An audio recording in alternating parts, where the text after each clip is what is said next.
Okay,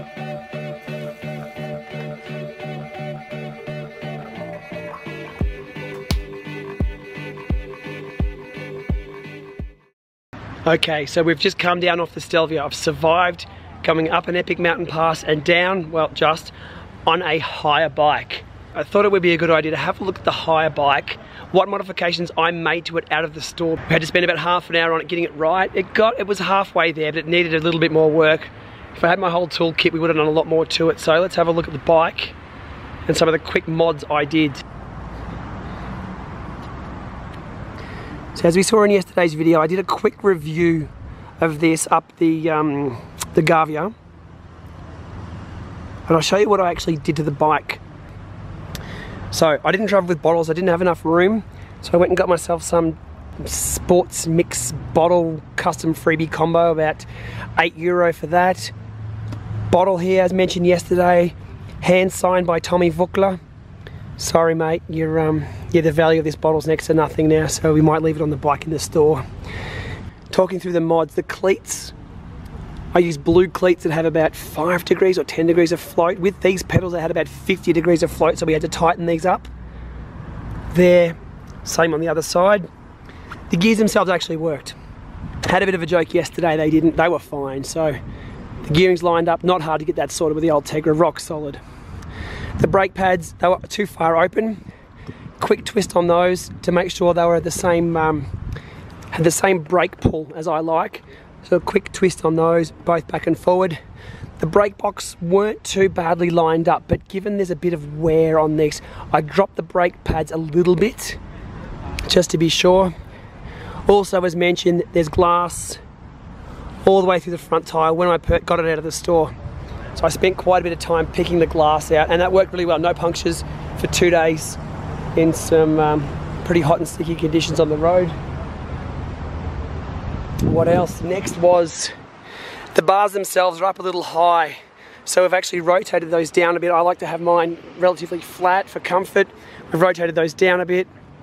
The bike computer that came with the bike had the wrong wheel size. It's why, who knows. I spun it down, I didn't want to know. It was a waste of time. So the element that I grabbed from Eurobike, we put that on there, we turned it on, we finally found a 2.5mm spanner, and I had my element on for the ride. Really handy. Bike came with a saddlebag with a spare tyre and a spare and some tyre levers. Always make sure if you've got a hire bike, don't forget a pump or being able to change your own tyre. There's nothing like getting out the road 30 or 40 k's in the middle of nowhere and you get a flat that you can't actually fix. So we made sure that. And then from Eurobike, let's have a look in here. I'll take this out before I take it back as well. Give me a sec.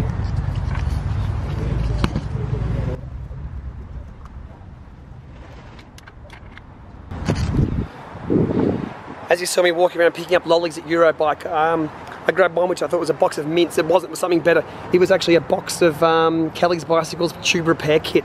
Just a couple of stick-on patches which would be invaluable here. So I've been carrying those around. And that was about it. We didn't have much trouble with the bikes, but yeah, I cleaned the glass out of the front and back tyres, adjusted the brakes so they were more familiar. The brakes were reversed, so that was a bit tricky for me. We got some dodgy bottles and fixed the float on the pedals. Ended up being okay, as I mentioned the other day, €80, but going up a hill's fine, coming down, not a good experience. Not like the bike that you know, the Flex, terrible.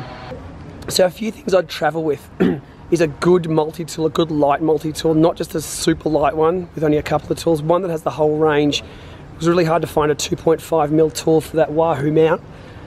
Okay, and the most important thing, know your bike measurements. As soon as I walked into the store, they looked me up and down. Oh, no size. I'm 77.5 seat height. And oh, pulled a bike out.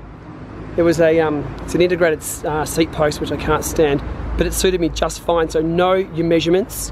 The seat was way too far back on day one, so I pushed it forward. So know how to push the seat up and line that up. I'll do another video on how to line your seat up. I've got a really neat trick for that, which is so easy. People use plumb bobs and rulers and right angle. There's a much easier way, so we'll cover that.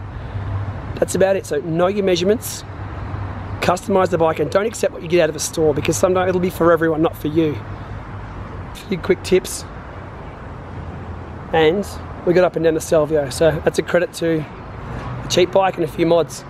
Alright, thanks for watching.